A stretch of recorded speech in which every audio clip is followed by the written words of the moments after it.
Shalom Bapak Ibu, Saudara-saudara sekalian. Kita berjumpa kembali dalam acara Manarima hari ini. Mari kita siapkan hati kita untuk menerima kebenaran firman Allah. Dan saya percaya semakin kita menyimpan banyak firman Allah, merenungkan firman Allah, dan melakukan firman Allah, maka hidup kita semakin benar di hadapan Tuhan. Hidup kita semakin dewasa rohani di hadapan Tuhan. Mari kita akan buka acara Manarima hari ini dengan doa terlebih dahulu. Terima kasih Tuhan atas kemurahan-Mu sehingga kami boleh diperkenankan berjumpa kembali dengan acara Manarima hari ini untuk kami boleh mendengar kebenaran firman-Mu Tuhan. Karena kami tahu bahwa manusia hidup bukan hanya dari roti jasmani tetapi dari firman Tuhan yang keluar dari mulut Allah. Itu sebabnya Tuhan, berikan pada kami hikmat akal budi, kebijaksanaan oleh Roh Kudus untuk kami boleh mengerti kebenaran firman-Mu yang sebentar akan dibahas. Di dalam nama Tuhan Yesus Kristus kami melepaskan doa kami dan mengucap syukur. Haleluya. Amin. Shalom Bapak Ibu, Saudara-saudara sekalian. Topik yang akan saya bahas dalam acara Manarima hari ini adalah apa yang ada padamu. Sekali lagi, topik yang akan saya bahas dalam acara Manarima hari ini adalah apa yang ada padamu. Bapak Ibu saudara sekalian, Tuhan mempunyai suatu prinsip agar kita berani memulai dengan apa yang ada pada kita. Seringkali kita memiliki pandangan yang salah di mana kita terpaku dengan hal-hal yang tidak ada pada kita. Kita terpaku dengan hal-hal yang tidak kita miliki. Dan kita mengabaikan apa yang ada pada kita. Tetapi kalau kita perhatikan prinsip firman Tuhan mengajarkan pada kita, kita harus berani memulai dengan apa yang kita miliki, apa yang ada pada kita, bukan apa yang tidak ada pada kita. Kalau kita perhatikan kebenaran firman Tuhan, prinsip mengenai kita harus berani memulai dengan apa yang ada pada kita, itu sudah tertulis dengan jelas di dalam Alkitab. Mari kita akan membaca satu persatu bagaimana prinsip ini memang sudah diterapkan oleh Tuhan Yesus Kristus, oleh Tuhan kita yang sungguh-sungguh memperhatikan perjalanan hidup anak-anaknya. Di dalam Keluaran 4 ayat yang kedua, di mana Tuhan berfirman kepada Musa, disebutkan demikian. Tuhan berfirman kepadanya, maksudnya kepada Musa, apakah yang di tanganmu itu? Perhatikan, apakah yang di tanganmu itu? Jawab Musa, tongkat.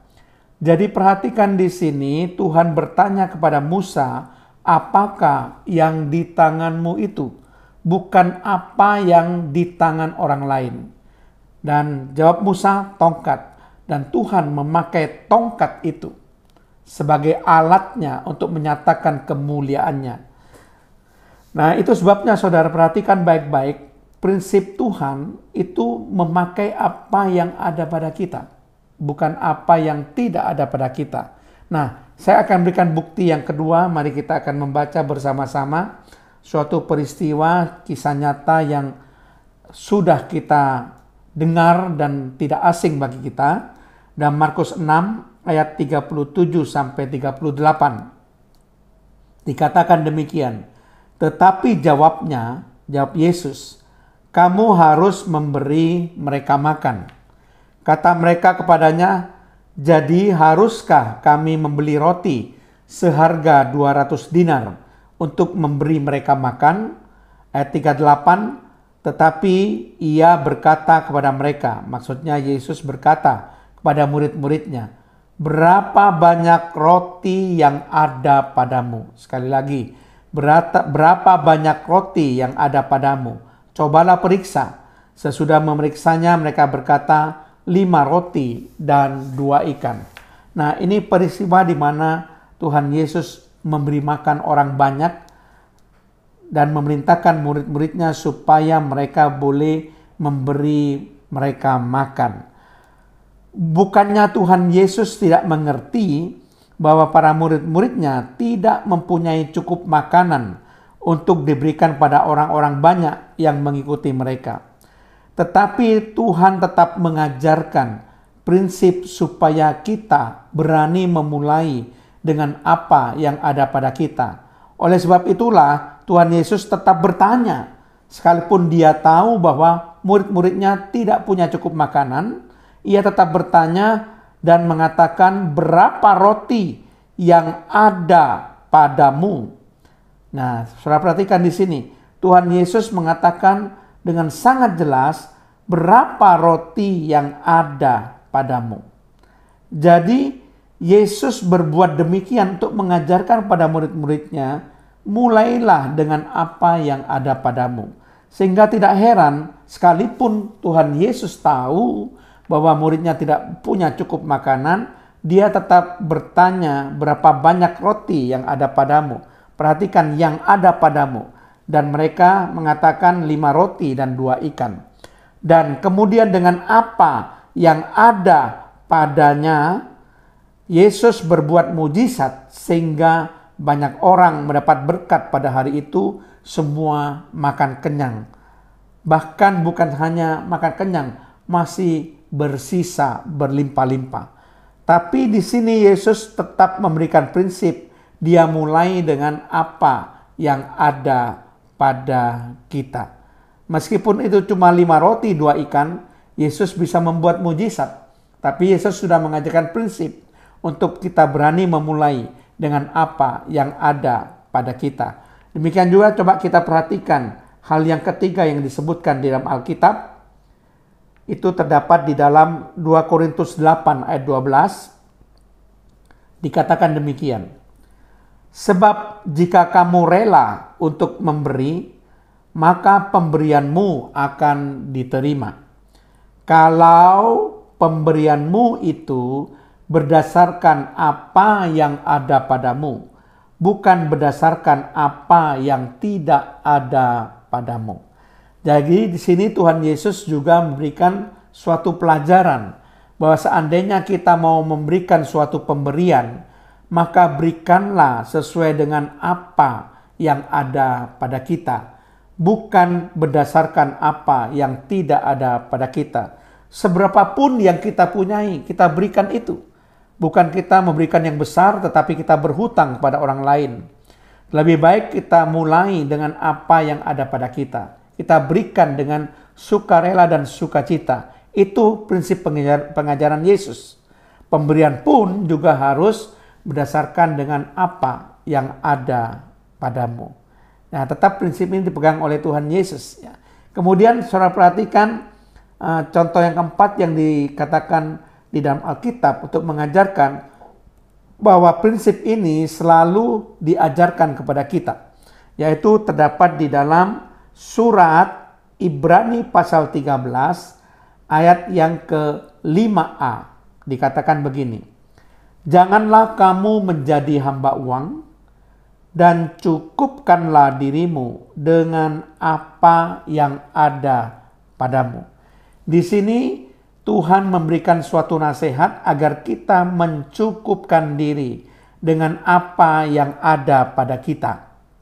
Jadi kita harus bisa mengelola apa yang ada pada kita untuk mencukupkan kebutuhan hidup kita. Itulah prinsip yang Tuhan selalu tekankan kepada para murid-muridnya. Saya akan menceritakan suatu kisah nyata di mana ada seorang yang pada mulanya dia hanya berjual makanan ringan di depan pintu gerbang sekolah dasar, saudara ya. Itu sekolah dasar dan TK kebetulan berdampingan, dan dia berjual di luar pintu gerbang sekolah TK dan sekolah dasar tersebut. Hanya makanan ringan berupa goreng-gorengan, kemudian ciki, makanan ringan pokoknya ya. Jadi manisan, demikian ya. Jadi dia sebetulnya saudara ingin menghidupi hanya dengan pekerjaan yang sederhana. Tapi dia baru mau memulai, saudara. Dengan apa yang dia miliki. Saya memuji si ibu ini yang berani untuk memulai, untuk dengan modal yang ada pada dia. Memang modal yang dia miliki pertama kali pada waktu itu sebesar 100.000 rupiah. Dia mencoba untuk isinya membeli barang-barang untuk dijual di depan pintu sekolah. Laba yang dia terima pada saat semua terjual itu 100%, sehingga dia memperoleh 200.000. Nah, dengan 200.000 rupiah dia mulai membeli lebih banyak lagi macam makanan-makanan kecil yang seringkali menjadi kesukaan anak-anak, sehingga bertambahlah macam-macamnya. Demikian hal itu dia lakukan ketika mendapat keuntungan lagi, dia perbesar lagi barang dagangannya, sehingga yang pertama kali mungkin hanya sebesar 1 asongan, akhirnya menjadi mungkin 3-4 asongan, saudara ya, tempat asongan itu. Nah, akhirnya dalam peristiwa lama-kelamaan dia bisa mengembangkan dengan cara membeli kios kecil-kecilan, saudara. Pertama kali kios itu dia cuma gelar meja, kemudian dia dengan modal yang ada, dia tambahkan macam-macam makanan kecil, ditambah juga macam-macam makanan yang bisa dimakan secara cepat, misalnya tahu goreng, tempe goreng, kacang goreng, dan sebagainya. Nah, kios ini berkembang, ternyata laris, saudara. Berkembang, kemudian dia mulai mengembangkan lagi usahanya, diperbesar lagi kiosnya, saudara. Dan ini terus berlangsung sampai usahanya itu menjadi besar. Dia bisa mendapatkan uang dan bisa menyekolahkan anak-anaknya sampai lulus perguruan tinggi. Kenapa si perempuan ini berhasil? Karena dia berani memulai dengan apa yang ada padanya. Cuma uang 100.000 modal pertama yang dia miliki. Dan sekarang kiosnya itu menjadi ramai dan besar sekali. Bahkan dia membuka juga makanan di situ untuk tukang beca, orang-orang ingin makan. Jadi buka makanan sekalian. Selain makanan kecil, dia juga makanan sekalian di mana orang bisa beli makanan dan minuman. Dan usaha ini berkembang sangat luar biasa dan dia bisa mencukupi untuk menyekolahkan anak-anaknya. Jadi Bapak Ibu Saudara sekalian, ingat, Tuhan berprinsip senantiasa. Jangan takut untuk memulai dengan apa yang ada pada kita. Jadi apa yang ada padamu, mulailah dengan itu. Jadi jangan menunggu dengan apa yang tidak ada pada kita.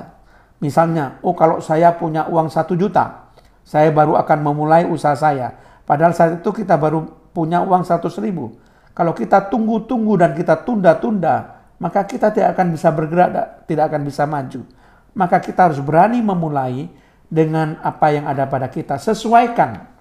Kalau kita berusaha dengan modal 100.000, sesuaikan barang jualan kita sesuai dengan modal kita.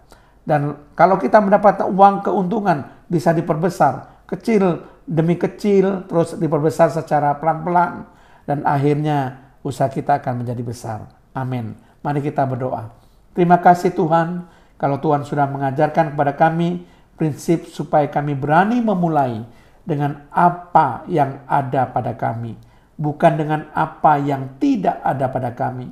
Seringkali kami punya pandangan yang salah, terpaku pada apa yang tidak kami miliki, terpaku pada hal-hal yang tidak ada pada kami, dan mengabaikan hal-hal yang sudah ada pada kami. Ampuni kami Tuhan, kami percaya dengan pertolongan Tuhan dan penyertaan Tuhan, Tuhan memberkati orang yang mau berusaha, meskipun sederhana dengan apa yang ada padanya. Terpujilah namamu, dalam nama Tuhan Yesus Kristus. Haleluya. Amin.